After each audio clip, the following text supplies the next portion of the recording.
वन्दे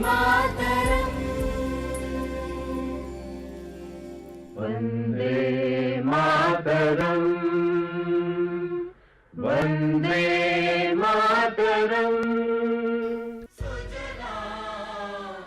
वंदे मातरम गीत ने भारत के स्वतंत्रता संग्राम के दौरान देश के जनमानस में राष्ट्रीय भावना जगाने और गुलामी की बेड़ियों को तोड़ने में बेहद महत्वपूर्ण भूमिका निभाई। ये गीत आजादी की लड़ाई में करोड़ों भारतीयों के लिए प्रेरणा का स्रोत था। इसी कारण इसे स्वतंत्र भारत के राष्ट्रीय प्रतीकों में शामिल करने का निर्णय लिया गया।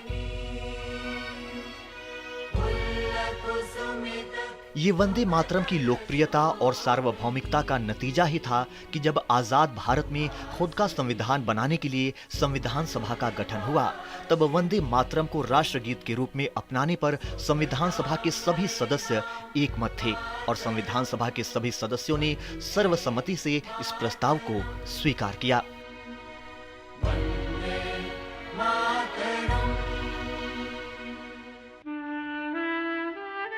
24 जनवरी सन 1950 को जब संविधान को अपनाने की घोषणा की जा रही थी, उस समय स्वतंत्र भारत के प्रथम राष्ट्रपति और संविधान सभा के अध्यक्ष डॉक्टर राजेंद्र प्रसाद ने वंदे मातरम को राष्ट्रगीत की दर्जा देने की घोषणा की।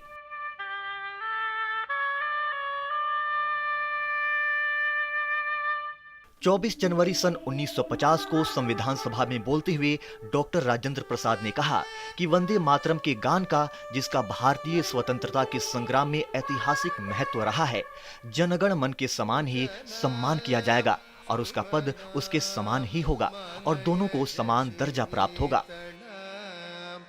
इसके बाद संविधान सभा के सदस्य लक्ष्मीकांत मैत्र ने अन्य सदस्यों के साथ संविधान सभा में वंदे मातरम गाया।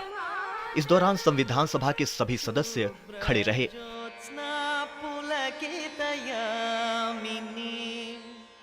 इस तरह वंदे मातरम को संविधान सभा ने न केवल एक गीत बल्कि भारतीय स्वतंत्रता संग्राम की आत्मा और राष्ट्रीय भावना के प्रतीक के रूप में सम्मानित किया। आजादी के बाद से ही वंदे मातरम को आधिकारिक समारोहों, सार्वजनिक आयोजनों और शैक्षणिक संस्थानों में विशेष सम्मान के साथ स्थान दिया जाता रहा है और ये गीत देशभक्ति, एकता और राष्ट्र सेवा के आदर्शों का प्रतीक बना हुआ है। मातरम।